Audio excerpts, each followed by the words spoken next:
Good morning, everyone, and thank you for being here today.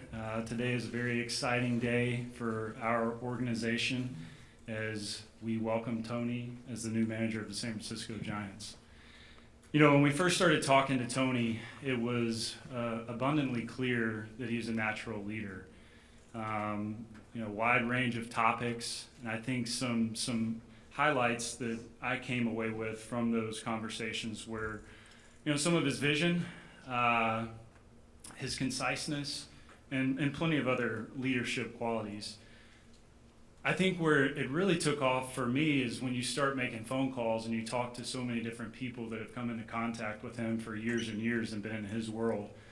And you start to hear some of the attributes. And conversely, Tony had a lot of conversations with people in our own organization, and the feedback was all the same.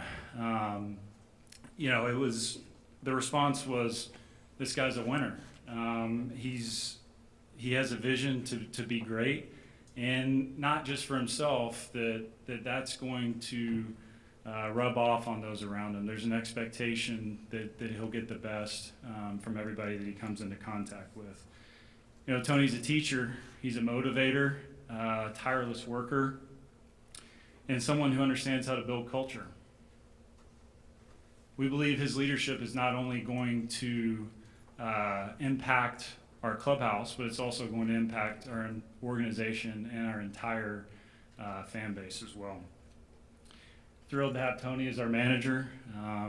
High confidence that together we can build something really special here in San Francisco. And so now it's my pleasure to introduce Tony Vitello as the next manager of the San Francisco Giants.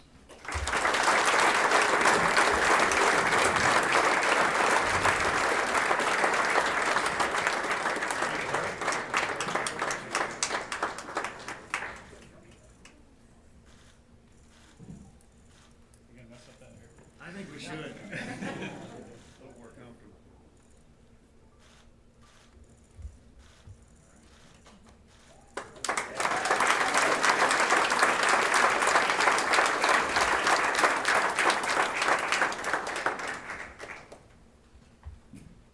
Tony? Yeah.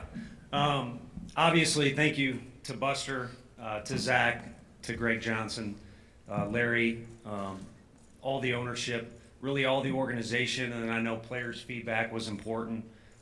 That's kind of where my whole deal has started, is with players. Gavin Keelan, who some of you may know, was fortunate enough to be a first-round pick here, and that's where some of those conversations exist between the college level and the pro level. And obviously, something all those players are aspiring to do is make it to the big leagues. And as this process has gone on, it's been funny. I've gotten a lot of text messages about living out your dream, or somebody said, when you have baseball cards when you're little, which I still have some. I don't know if they're worth anything or not, but, did you dream, or you dreamed of being this? I never dreamed of being a Major League Baseball player. I don't know why. My skill level wasn't very high. I think it was just so far above the clouds that I never even saw it. And for me as a coach, I was just kind of trying to make my way. I got thrust into a position at a young age that I probably didn't even deserve. So I was just trying to do a good job.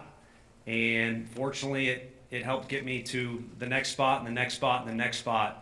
And eventually this did become a dream, where I just kind of decided if it was, if I was blessed enough to receive an opportunity, this is something I wanted to do before I was done coaching, in general. And now I'm incredibly humbled and blessed to do so. So it is a dream come true, but it's a very recent dream. It wasn't one I had for a while. And as much as I'd love to sit up here and promise things and pound my fist on the desk and all that, and really all I want to do is a good job. And I think because of being around my dad and being blessed around winning players similar to Buster, those standards are very high. And I have spent I know it'll be a question later, I have spent some time around this organization, either as a fan or just watching, or again through business ways. I'm fully aware of the tradition that's here and the excellence that's been brought by managers like Bochy, Dusty Baker, the toughness from guys like Baumgartner and Romo, the loyalty, which is incredibly important, word to me and my family, which is epitomized by the guy to my right. And the records that have been set by guys like Bonds and Mays and Linscomb and everybody else. And then, the one thing that always got to me was the family, the sense of family that was a part of this organization.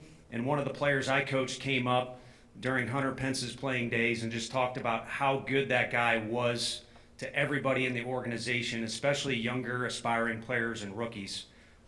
So there's a lot to learn from the past, and there is very high expectations, very high standards to meet because of the past.